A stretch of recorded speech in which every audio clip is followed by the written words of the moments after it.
Hello friends, Kaitlyn here, and have you ever been weird on the internet? Because it's time for another nerdy book club with Felicia Day's memoir. So, if you've ever felt like an outcast or a failure or a perfectionist, then you need to read Felicia Day's book, You're Never Weird on the Internet.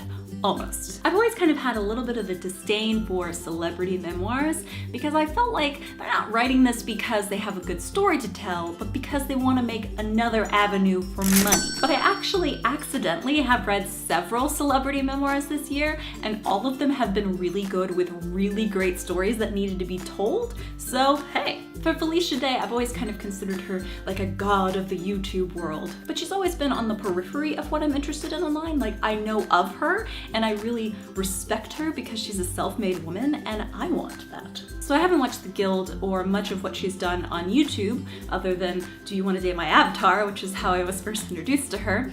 I just wanted to know how she became Felicia Day. And I found out that she's actually a lot like me. She had very few friends growing up, lived a relatively sheltered lifestyle, was an extreme perfectionist and people pleaser, is great at math, and has generally always been rather eccentric. Like me, she found herself struggling with depression as a young woman, and while it worked out for her on the one hand because it's, you know, where she wrote The Guild and started her YouTube career, on the other hand, they were some of the most unhealthy and miserable years of her life despite what she was able to accomplish. Which brings up the really good point that no matter how successful someone may seem from the outside, you don't know what kind of chaos could be going on the inside. And she doesn't gloss over the struggle either. It's the driving force behind the good and the bad in her life and what brings conflict to the story. She's also very realistic in that she doesn't have a definitive answer in how to fix it, other than that everyone has their own needs and their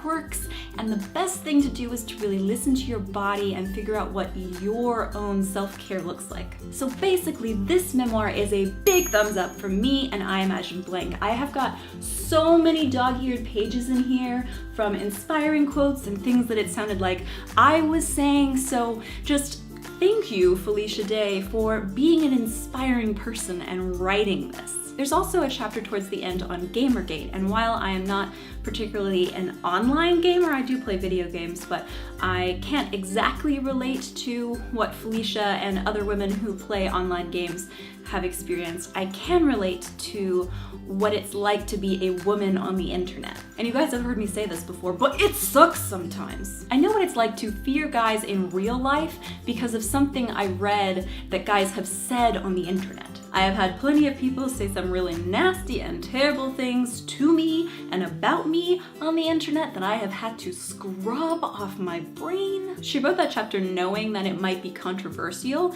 and so you might not necessarily agree with everything she says there, but I feel like if you've made content on the internet before, there are at least parts of it that are going to resonate with you, whether you're a guy or a girl. So there you go, You're Never Weird on the Internet, almost, by Felicia Day. Pretty much required reading for the imagination, I would say. I have put a link to the book down in the description if you are interested in getting your grubby little hands on a copy. I don't know why I said grubby hands. I'm not insinuating that you have dirty hands, I'm sorry. And now it's time for you guys to tell me what you think. Have you ever felt weird or like an outcast? Plus, if you have read Felicia's memoir, then tell me down in the comments what you thought about it. And don't forget to like, favorite, share, and subscribe if this video made you smile. See you guys on Thursday.